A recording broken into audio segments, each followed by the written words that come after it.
In this video, I'll demonstrate how to connect a float switch to a 6-inch 380-volt three-phase automatic control box to monitor the supply reservoir while using water level probes to monitor the water in the destination tank.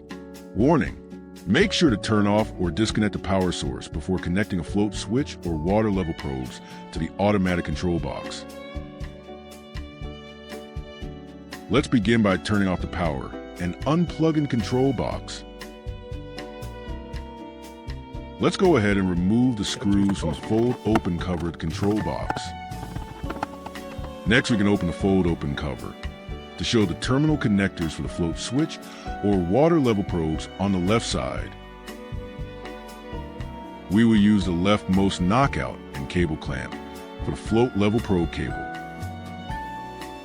We can use a hammer and screwdriver to break out the gland knockout. Next, we can unscrew the cable clamp. We will use the first three terminal connectors marked 1, 2, and 3. At the moment, they are all bridged out with wire loops. Let's go ahead and remove these bridging loops. To get the level probes cable into the control box, we will use a gland that is supplied with the control box. Let's take the plastic gland from the accessories bag and install it into the knockout hole.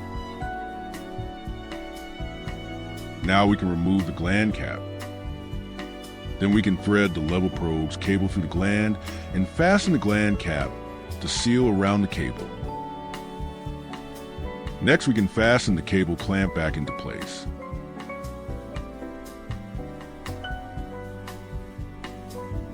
The blue wire is connected to the common probe.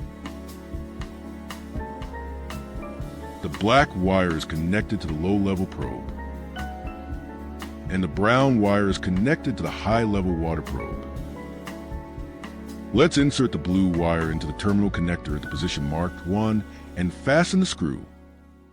Then we can insert the black wire into the terminal connector at the position marked 2 and fasten the screw.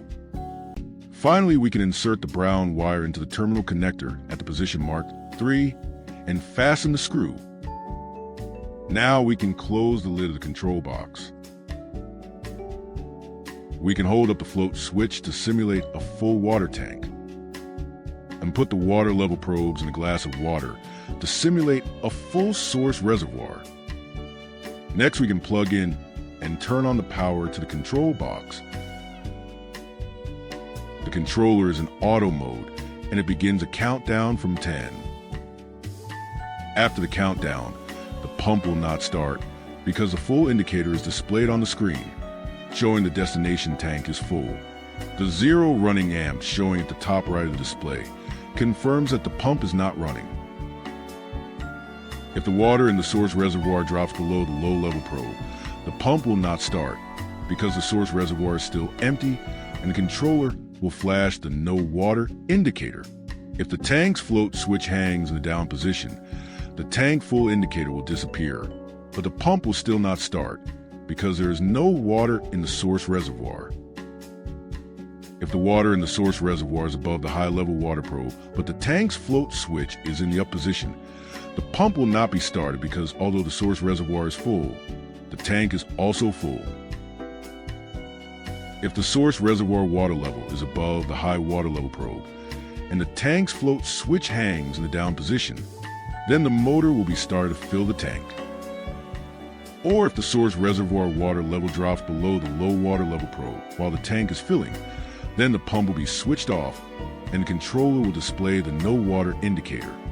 The connection of the water level probes to monitor the source reservoir and the float switch to monitor the destination tank is now complete.